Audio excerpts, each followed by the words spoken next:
is Matthew 9:35 to 38. Jesus traveled through all the towns and villages of that area, teaching in the synagogues and announcing the good news about the kingdom. And he healed every kind of disease and illness. When he saw the crowds, he had compassion on them because they were confused and helpless, like sheep without a shepherd. He said to his disciples, "The harvest is great, but the workers are few. So pray to the Lord who is in charge of the harvest. Ask him to send more workers into his fields." Here ends the gospel reading. You may be seated.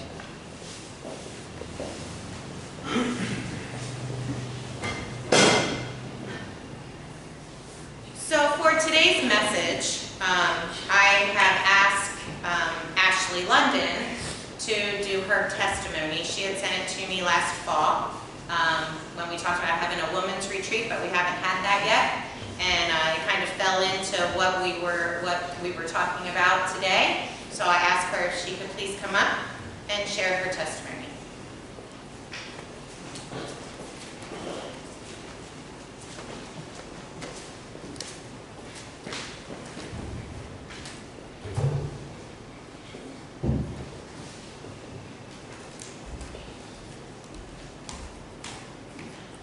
Hi, I'm Ashley. I'm a 36-year-old mom of a beautiful 8-year-old daughter. I'm a worship leader, and I'm proud to say that I'm a child of God. I grew up the oldest of 4 children to a single mom who worked her tail off to provide for us, most often without the financial help or moral support of our respective fathers. I did attend church on Sundays in elementary school with an elderly couple who lived up the street from us. In hindsight, I think she sent us to church to have 2 hours of quiet time a week. But as a kid, I knew better than to question her motives. And I loved church. I loved the music, the people, the stories, the crafts. I loved how being at church made me feel. But once I was back home, and after I proudly showed my mom her craft for the week, we didn't talk about church again until the following Sunday. We never prayed together. Worship music existed only at church, and I didn't know how to say grace until I was in my 20s. My mom did the best that she could, but I don't think she knew how to depend on anyone but herself, and she honestly still doesn't today. We moved the summer before I entered 4th grade, and we didn't find another church in our new town. I knew my mom struggled daily, and I knew better than to push her buttons for something that I wanted. So I stepped away from church for quite some time. This period of my life was definitely the darkest, as I was young and my mom found her way into a very abusive marriage. When they fought, I'd bring my siblings into my bedroom and turn the TV up as loud as I could to try to shield them from what was our reality. I found myself praying in those really dark moments, but I was back to praying, "God, if you're out there," or "God, if you're listening to me." And I wasn't sure it was doing any good, but I didn't know what else I could do as a teenager. Soon enough, it was time for me to go to college, and my mom encouraged me to go to the one the farthest from our home that had accepted me, and I listened. At this time, I was the only child who was old enough and big enough to intervene, and I wasn't scared to do so, which made staying at home incredibly dangerous for me. But it was torture every day to know what was happening at home and feeling powerless to help in any way, as I was 45 minutes away without a vehicle. After a year and a half, I met a guy, dropped out of college, and entered adulthood. I went to my mom's work, as that was the only place I had to talk to her privately, and I waited in the parking lot for hours for her to get her lunch break. I told her that I had a place, and that if she could get out of her situation, we'd make room for them until they could find somewhere without him. It took 2 more years, but in mid-2008, my mom showed up on my porch with my siblings behind her, and this time she didn't look back. Later that year, she reconnected with my now dad, Joe, at my cousin's wedding. By January of 2009, we were all living in Carroll County, Maryland, having left all of our old life 3 hours north. Somehow, we made it work. We moved to Hanover in the fall of 2010, and then I moved out of my parents' house again in 2012. On February 20th, 2015, I found out in the world's smallest bathroom ever that I was pregnant.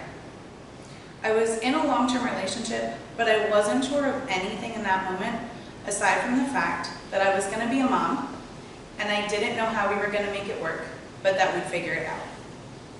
My daughter, my sweet Evelyn Grace, was born a healthy 7 pounds, 10 ounces on June 8th, 2015. And if you're quick on your feet with math, you'll know that those two dates make no sense. You'll see, if you don't already know, that I don't often pick up on subtle hints. In the fall of 2016, I discovered that my daughter's father wasn't being faithful to me. I originally wrote off the circumstances in which I discovered the truth as just a coincidence, but I now see that it was all God helping me to open my eyes. I'll spare you that story, but once again just trust that He knew I needed something obvious. I agonized over the thought of breaking up my family, especially because as a child of a single mother, I spent my entire life swearing that I would raise my children in a full family, a mom and a dad in the same home, filled with happiness and love. I made the tough decision to end my relationship with him on a Friday, and the next afternoon I packed a bag for Evelyn and I hit the road to go back to my hometown, 3 hours from here. I truly had no business going there. I didn't even have the money in my wallet or in my bank account to put gas in my car to get back to Hanover. But I just knew I needed to go. I couldn't explain it then, and the only way I can explain it now is that He knew where I needed to be. I ended up on my sister's doorstep, baby in tow, tears streaming down my face. We sat on her couch for hours. I'd like to say that we talked, but in truth, she did most of the talking, and I used up 2 full boxes of tissues. Once I composed myself slightly, she said, "Ashley, come to church with me tomorrow."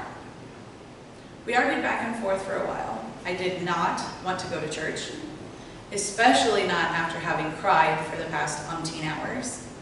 But she promised me that if I went, and I hated it, she'd never ask me to go again. And since she'd literally dropped everything for me that night, I begrudgingly agreed, and I went to sleep on our couch at around 4 a.m. The next morning, I dropped Evelyn off in the nursery at her church, and I attended the 9 a.m. service. The pastor's message was about feeling lost and alone, and the comfort that's found when you open your tear-filled eyes and realize that our God never leaves us. Talk about a gut punch.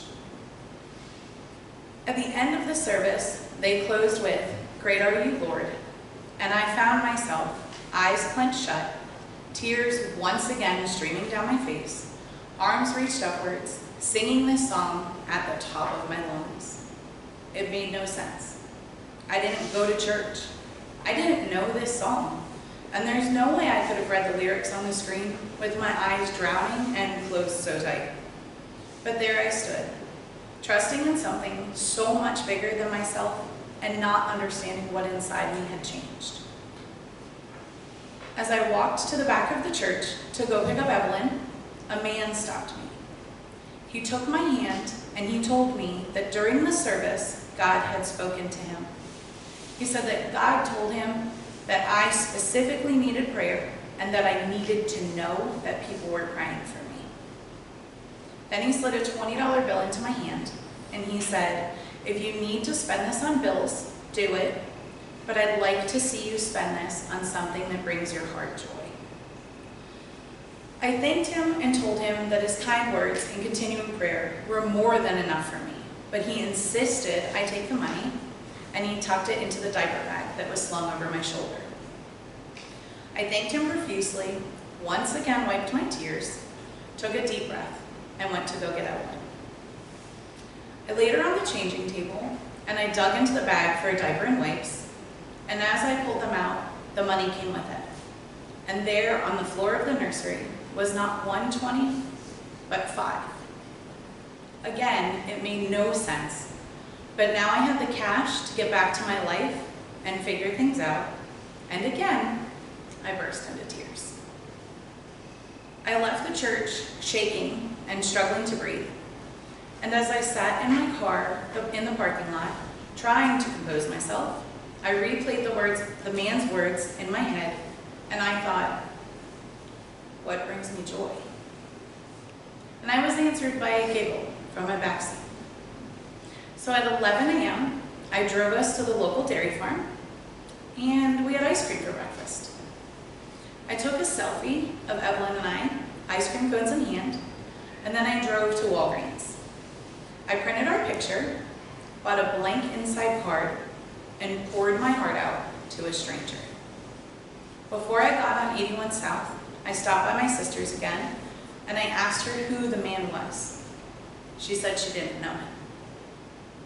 I asked her if she'd know him if she saw him again, and she assured me that she would. So I gave her the card and asked her to give it to him the next time she saw him. She tucked it inside her Bible, promised she would, gave me a hug, and sent us on our way. It blows my mind to this day that this all happened 7 years ago. But when I went to my sister's church this past August, that card was still safely tucked inside the front cover of her Bible. She's never seen him since the day he saw me.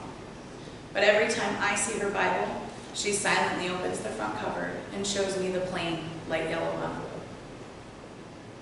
I've questioned the strength of my faith from time to time in the years since, and I spent a long time wondering why I've never heard the booming voice of God that's portrayed in movies and on TV. The idea that God only speaks to us in that way was embedded deep in me, and I struggled to believe because I didn't have that. It took a long time and a lot of sermons and prayers to get it through my head that he knows us all individually and that he speaks to us all individually. He speaks to me through music. I cannot tell you how many times I've been stressing over a situation or crying out for help, or in recent years praying for a specific need, and I turn on a radio and he provides me with the song I need to be able to take a breath. I had a song in my head all day yesterday at work, all day. Hadn't heard in weeks. It was in my head all day yesterday. Short-staffed, busy. I spoke this morning and shared my story at St. James. Got in the car to drive over here. Once I figured out where I was and how to get here from there, I turned on the radio and the song from yesterday was on the radio. I don't know who I'd be today without that nameless man's interference in my life, but I honestly don't want to know. When I look back on my life now, when I look at the pain and the struggle and the joy and the triumphs, it's so obvious to me that I never made it work, that he made it work, that he never gave up on the broken child who didn't fully believe, or the young adult who didn't make biblical choices, or the single mom who struggled every day. He was always there. I leave you with my story, and I encourage you to look around, to find the broken Ashley, and to reach out, because people like me need people like you.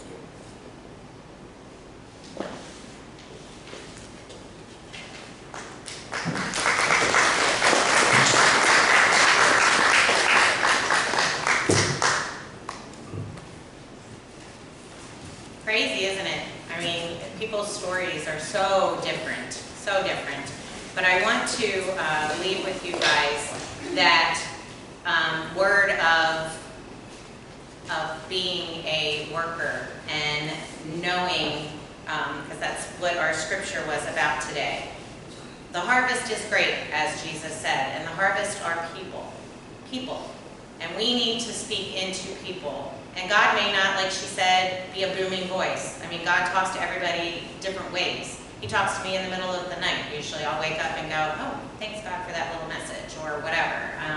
But he'll speak to you different ways. And even if it's not something that you hear, sometimes it's things that you feel. And if it's just that little nudge, like she said, and it tugged in his heart that he felt like he needed to tell her to pray, then do it. If there's somebody out there that you've been thinking about a lot, you don't know what's going on, call them. Send them a text. You know, that's the new thing now, is just sending text and not calling, but, you know, something, just reach out. I hadn't done that for years, and there was one day I was like really upset and crying, and a friend of mine called and said, I just felt in my heart that I was supposed to call you. Are you upset about something? And I had just been crying and then started crying even more because I'm like, how did you know? You know. So just do little things like that. That's the whole thing that that this scripture and that we're trying to get to you. Be that worker. Be that worker that reaches out. Because we want everybody to know about Jesus and everybody to follow him and love him as we do.